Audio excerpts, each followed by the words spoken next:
Picking the right civilization in Rise of Kingdoms can give you a head start in the early game. And if you just want the answer up front, I'll tell you now, it's China.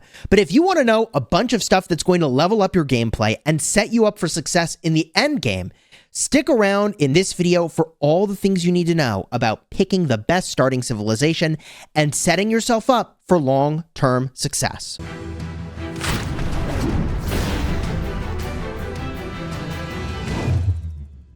Hello, my friends, and welcome back. I'm Chisgule Gaming, and I've played Rise of Kingdoms for over 1,750 days. I've collected the overwhelming majority of the heroes in the game and maxed them, and you can trust my advice because I have spent way too much time thinking about what is the absolute best civilization in the game at any moment in time.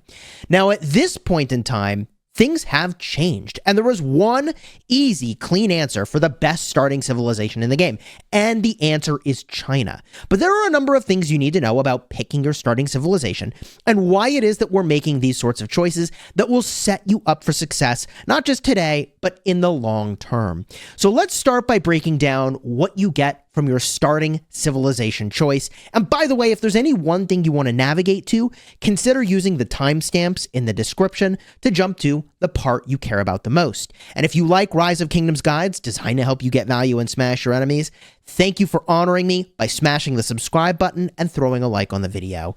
The reason that you pick China at the start of the game is because you actually care about the commander. You see, the thing you get from a starting civilization is threefold. First of all, you get a quest series that gives you extra sculptures of the commander associated with that civilization. The epic commander associated with China is Sun Tzu, and this is arguably the best epic commander in the game. Now, getting extra sculptures of Sun Tzu means that you'll get more of his skills, and getting more of his skills means that he'll simply be more powerful. And given that he is so extremely versatile, both fighting in the open field and for defending your city, I would recommend very highly that this is just very simply the starting civilization you pick.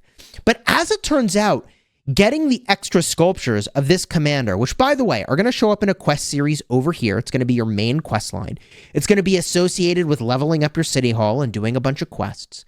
The reason that we care so much about Sun Tzu now more than ever is that the lifetime in which an epic commander is relevant has really shrunk. We'll talk more about that in a bit. But this is the one and only thing that does not change if you switch civilizations later, and you will. So it's important that you pick China so you get extra sculptures of Sun Tzu. And look, if you didn't pick China, you're going to be fine. It's totally fine. You'll get more sculptures from your questline of whatever commander is associated with the civilization you chose.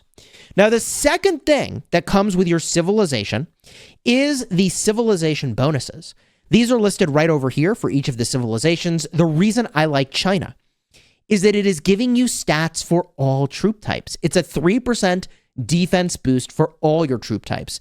This is really cool at the start of the game because you're going to be using all of your troop types as you build up your account. Later on, you might specialize. We'll talk about specialization. It's fun and it's important, but has a much, I think, less significant role than it used to have. We'll talk about why that is, but just to show you that this 3% troop defense for all troop types and why that's cool, you can look at Vikings and they only give infantry attack. You can look at Egypt and it only gives archer attack, okay?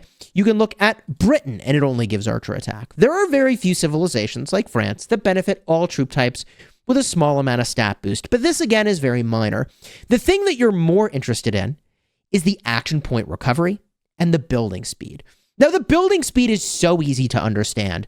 The way that this works in Rise of Kingdoms is that the game calculates all of your percentage-based boosts for building and research, and at the exact time that you queue up your research, at the exact time that you queue up your building upgrade, those bonuses are locked in. Let me explain that again.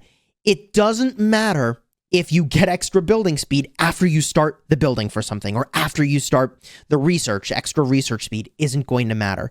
The extra building speed only matters at the time that you start the building. So this is important because at the start of the game, you are going to do a lot of building and you're going to rush. The thing you're going to rush is your city hall. Don't worry about leveling up all your buildings evenly. That is a mistake. You're going to rush your city hall. You're going to rush your alliance center, because the alliance center determines how many times you can be helped by your alliance members and reduces the time it takes for something to finish. This is a big deal. You're going to rush your academy where you do research. But those are the only buildings you're going to rush. You're going to focus on your city hall, and you're going to build that up, and you're going to get so much benefit blasting through a ton of speed ups, and this building speed is nice. So with the start of the game, China wins yet again for the building speed. The troop defense is nice, but let me explain the action point recovery. You see in the upper left over here, you got this green stuff. They're called action points. You use those action points to battle barbarians on the map and also to rally barbarian forts. Now, these guys give you resources, speed ups, and even gems. And more importantly, when you battle barbarians, you're going to be getting arrows of resistance, which are used to level up your watchtower. When you rally barbarian forts, you're going to be getting these books of the covenant. They're used to level up your rally center. To show you these in your city, you can see your watchtower is over here on the outskirts of your city. You're going to need to max this out at some point anyways. It helps with your city's defense. And the castle over here, this is where you use your books of the covenant. Okay, so arrows of resistance go over here. Books of the covenant go over here, where you're going to level up your rally center. You can eventually get 2 million troops in your rally, which is pretty cool. But many people may not realize at the start of the game that this building will ultimately need to get maxed out if you ever want to unlock the highest tier of troop, and that is tier 5s. Okay, so the benefits that you get from China are really good, but we are not done yet. Because there is one other thing, and this actually matters to you the least at the start of the game. And the other civilization bonus that you're ultimately getting is a special unit. Now, the special unit over here for China is the Cho Ko Nu. And if I click on this really quickly, I can show you exactly what it's doing.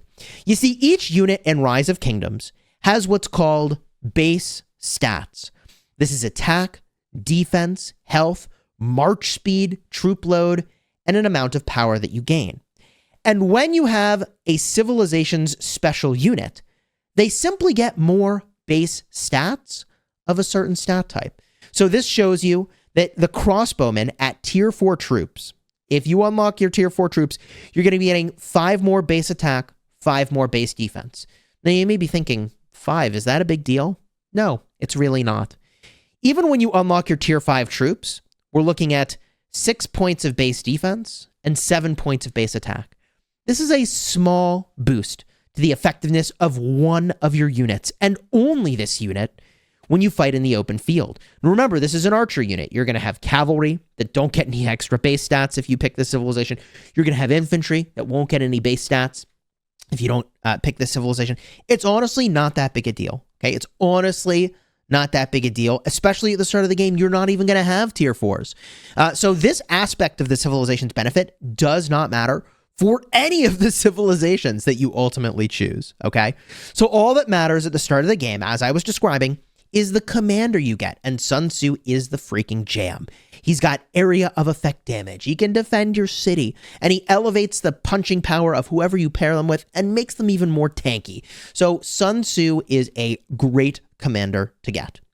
Now, with that said, you may be wondering, okay, Chisgule, but what else could you do if you just wanted to be different? And, you know, I used to advocate for France as an interesting choice.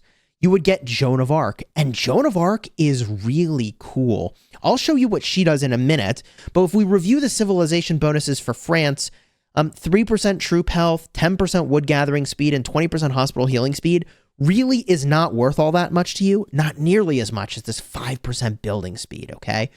Now, the reason that Joan of Arc is cool is that not only is she a gathering commander, but also she does something interesting for you. She is a commander that buffs other marches that you have on the field. Joan of Arc will buff her march and 4 others. And she gives them Rage Restoration, which is how these active skills, the most powerful ones on the commander, get used. She gives an upwards of 30% stats to each of the different troop types. She will actually have an interesting and long role for you, and her support talent tree is actually really cool. However, I still don't think that France is the right choice, because although the commander is super cool, why not get a commander bonus and also a stat bonus, which you get from Sun Tzu. You like both of these things here. The other civilization that I used to recommend that I can't anymore, and I'll explain why in just a second, is actually going to be Britain. Now, as a starting civilization, Boudica is really cool. And the bonuses you get over here are archer attack and troop training speed. Now, the ally garrison capacity I can explain to you, but it's really not relevant. The troop training speed is really cool at the start of the game. Why is that? You need lots of troops. And the interesting thing about troop training speed is that it benefits each one of your troop training buildings. So you're getting a 5% bonus here, but it benefits you for 4 buildings that you're running all the time. The building speed boost only benefits 2 things, 2 buildings you'll be upgrading at a time. So this is kind of a cool boost, and later on, troop training speed is going to be absolutely essential to endgame power pushing.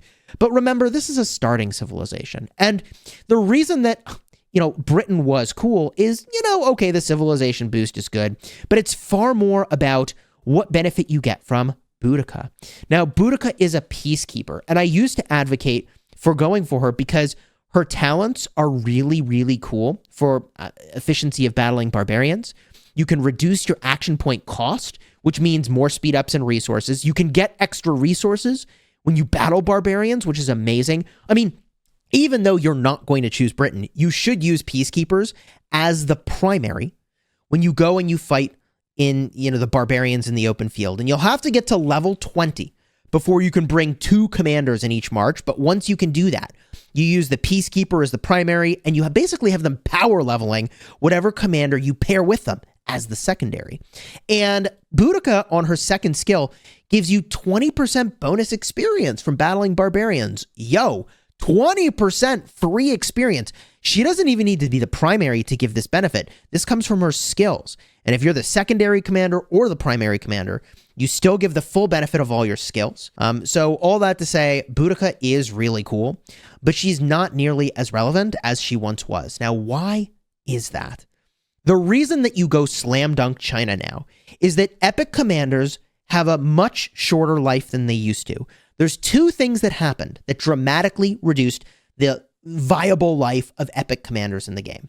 The first thing that happened is that when you get to the end game, this is around KVK Season 3 now. It used to be KVK Season 4. And if you don't know what KVK is, it's kingdom versus kingdom. The end game here is that your kingdom, okay, all these players and all these alliances battle together against all the players and all the alliances of other kingdoms. That's the end game.